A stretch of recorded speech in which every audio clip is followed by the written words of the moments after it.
Welcome.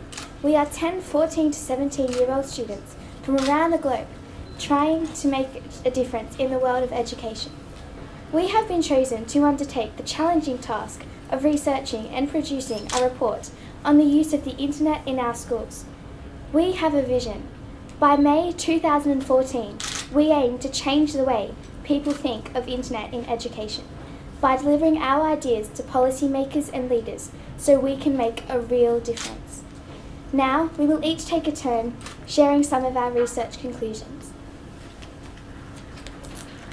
Afternoon. My name is Hlomla and I'm from South Africa. Internet is the future, and I am part of the youth that represent that future.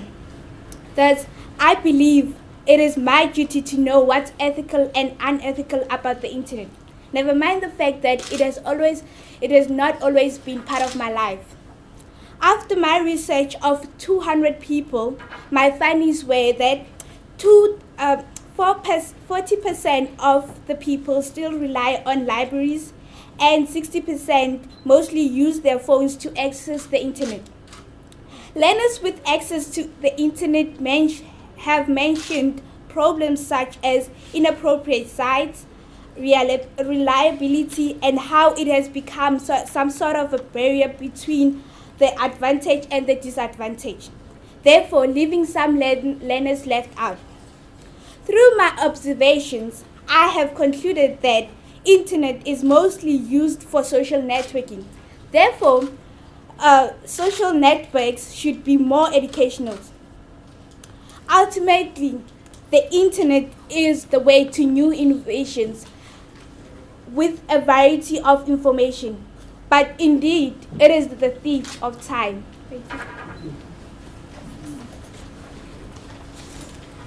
Hello everyone, I'm Anne-Léonore de l'Arcinder. I'm 15 years old and I'm coming from France. And you could say my country just has set precise goals to reach in education. While carrying my secondary research, I found out that in 2009, the Prime Minister, François Fillon, commissioned a parliamentary mission that was led by a right-wing politician, Jean-Michel Fourgousse. There were two reports published, one in 2010, one in 2011. The most interesting point were the investment in high-speed internet and digital teaching equipment in classrooms.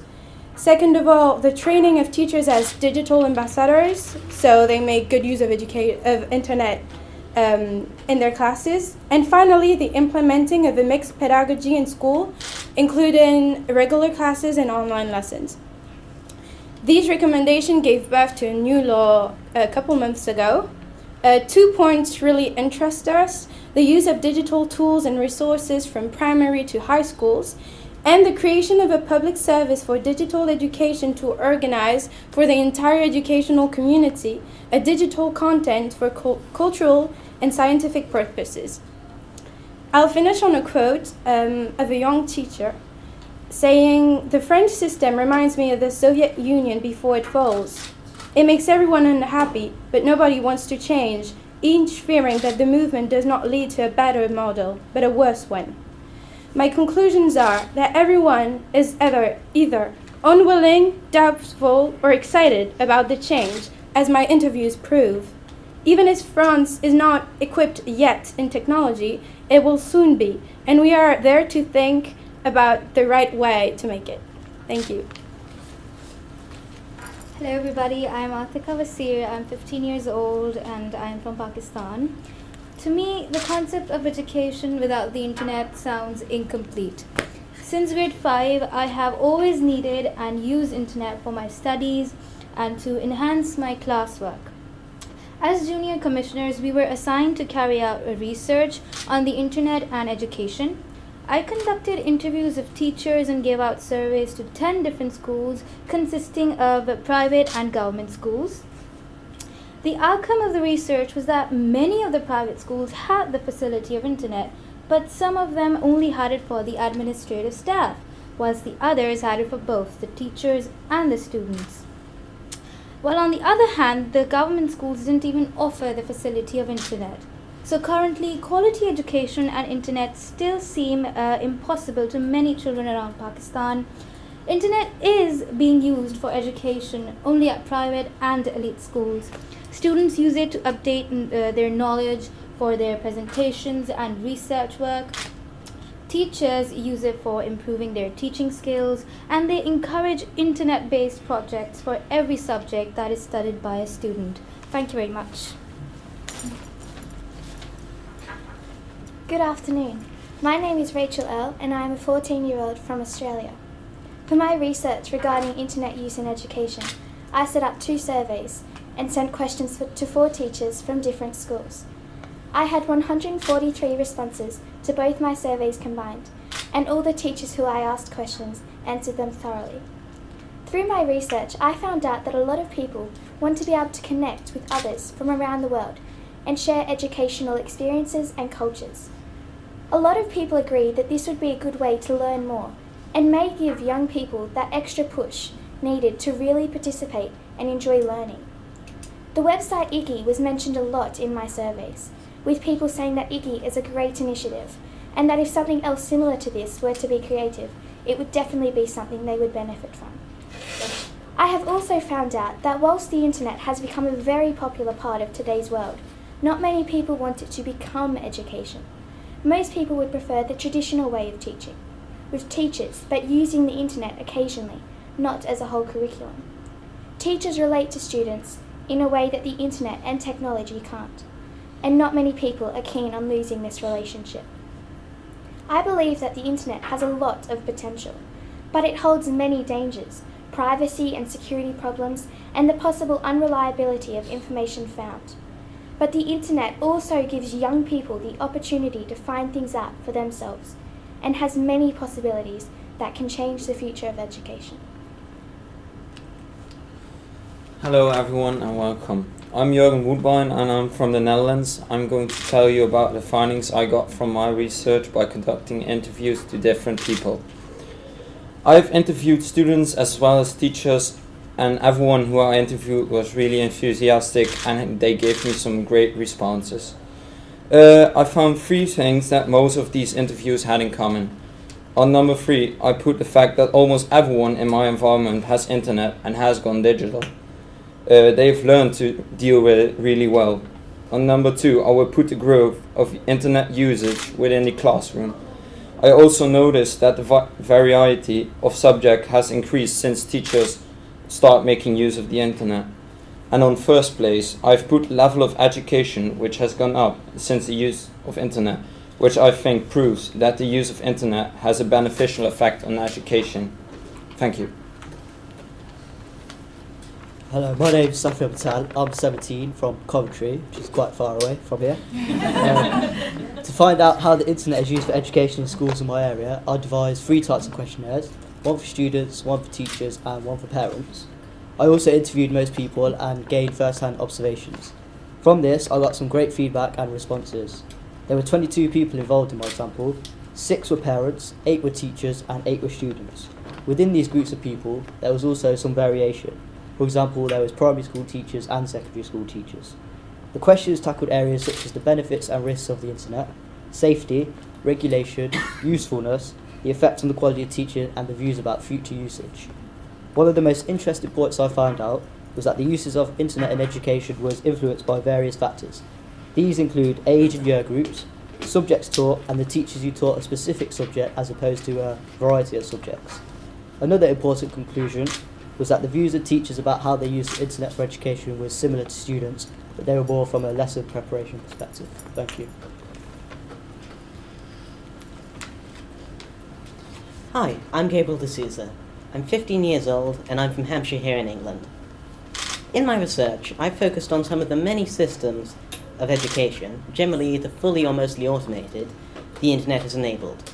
People talk about a single way the internet can or will change education, but I think this is an oversimplification. The internet is just a medium to work with, not a strict framework. All these systems have their strengths and weaknesses, but the problem I have with almost all of them is that they remove the human element from education. I think relationships, whether they're teacher to student or student to student, are a vital part of both formal education and overall development, and I think it would be a massive mistake to get rid of them.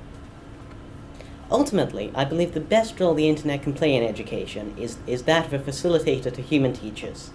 The internet is an incredible resource for research and information dissemination, but it can't form an emotional connection with the student like a teacher can, or deeply recognize their needs. I think we must utilize all the resources we can to improve education, and the internet is a thoroughly underutilized resource. But we also must not get so caught up in moving forward that we leave behind some of our most important tools. Thank you. Good afternoon to all respected delegates and friends. My name is Beatrix Tong, and I am a Secondary 4 student from Nanyang Girls High School, Singapore. I am also one of the 10 junior commissioners selected this year. I'm here today to share with you some of the findings from my first research challenge, and I hope you'll find them interesting. In Singapore, education is taken seriously because it is critical to our success. Hence, the Educational Technology Division, ETD, was conceived by the Ministry of Education to provide strategic direction on ICT in education for 21st century learning. The ICT Master Plan in Education is currently in its third incarnation. Under this umbrella plan, Internet-enriched learning experiences are embedded into the various syllabi. Students are required to use the Internet to look for information, synthesize reports, give feedback on each other's work, and collaborate with peers within and outside school. Well, how do you think teachers feel about this? Dr. Chia Honman, director of the ETD, remarked in an interview I had conducted, "We cannot expect 100% satisfaction or appliance. If we have the support of 60%, it is quite good already." This statement shows that island-wide reception might not have been very positive at first. Despite this, there is evidence of a cultural shift taking place. Dr. Chia said, "Experience means understanding, and this is the cultural mindset shift we have detected. Through a midterm evaluation conducted in 2012, we have observed that the use of technology has deepened. Teachers can now articulate what using technology means." Meanwhile, 72% of the 121 Nanyang students surveyed agreed that they would like the internet to be used more frequently in their education. My research so far has shown an optimistic outlook on the future of internet usage in education in Singapore. My own experience has been an enriching one, and I find the internet to be a robust supplement to my education. I am very grateful for the chance to be a junior commissioner, and I hope to make a genuine change by the end of this journey. Thank you.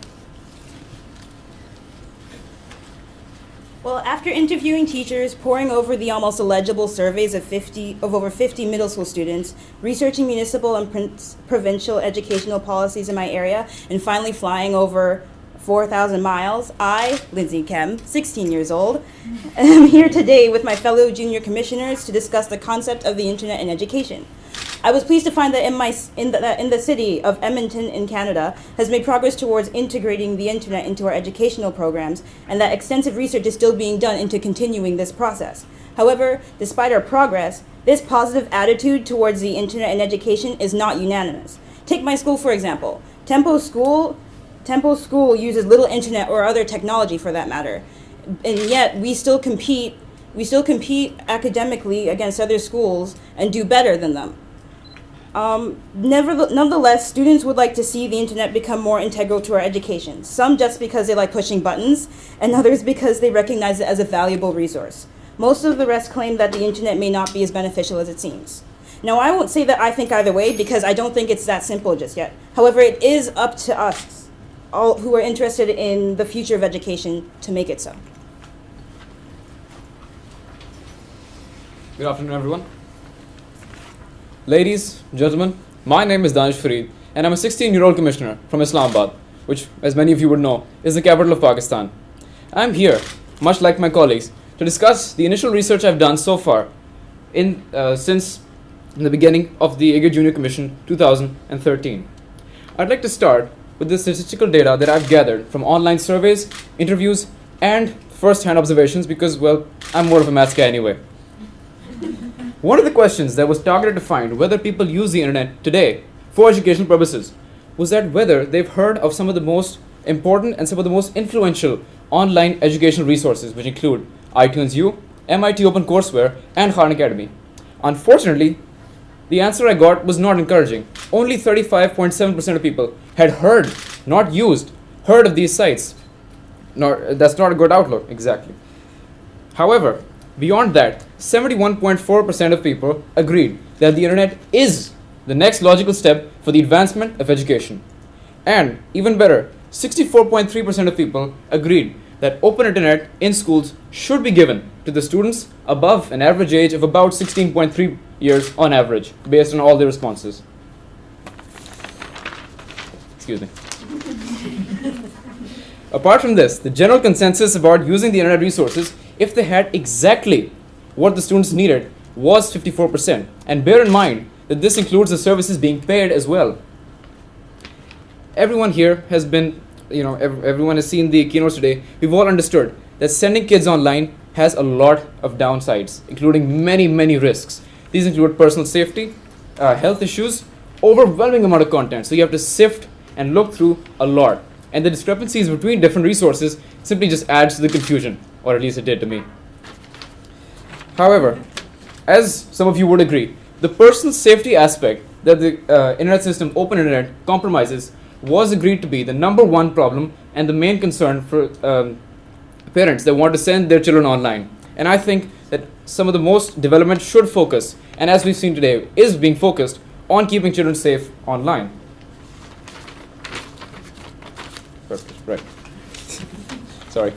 My secondary research mainly involved finding out what Pakistan has done, the government and private institutions, to help link up education and the internet and bring them together for perhaps the ultimate learning experience for students worldwide. And I'm delighted to announce that a lot actually has been done. Jim Knight, as many of you would know, former Minister of Schools, said back in 2007 at the Handheld Learning Conference that if we fail to equip students today with the skills they need to run the computer system, we fail to train them for a computer and digital age where they'll work tomorrow. I happen to agree. In such a way, many schools in Pakistan and such educational institutions have started creating online portals. Some of you might be acquainted with that. However, which allow students to gain a lot of resources which are tailored to the exact needs, which you can't really find online when it comes to non-standard educational systems. For example, in my school, grade 6 might be different from grade 6 in another school. This really helps the students. However, the response that I've seen personally is that students don't seem to pick up on this. That might be because no one really is interested at the moment. They're not fun, perhaps. We don't know. However, if utilized properly, these services have immense potential to bring internet into Pakistan and apply it on a much wider base throughout the country, of course, improving education further. On a more positive note, the HEC, the Higher Education Commission of Pakistan, has recently been importing HP 1000 systems, which are about mid-range laptops, for the high achievers in government higher education institutions.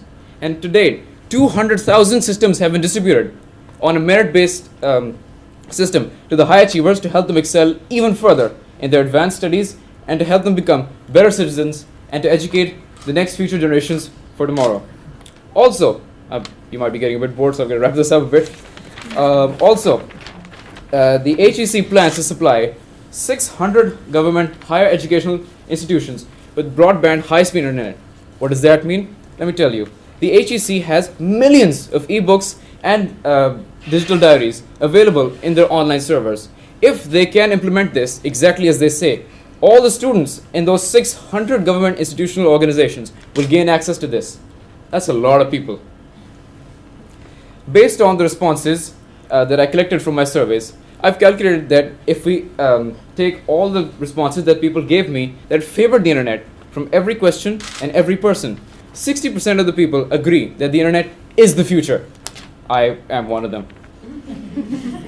As we can see, the people are ready, the world is ready, the technology is already here, and I, for one, am excited to see what the next 10 years are going to bring and what we're going to do over the next year to make sure that 1 year from now, in May 2014, we can stand confidently and say, job well done. Thank you very much.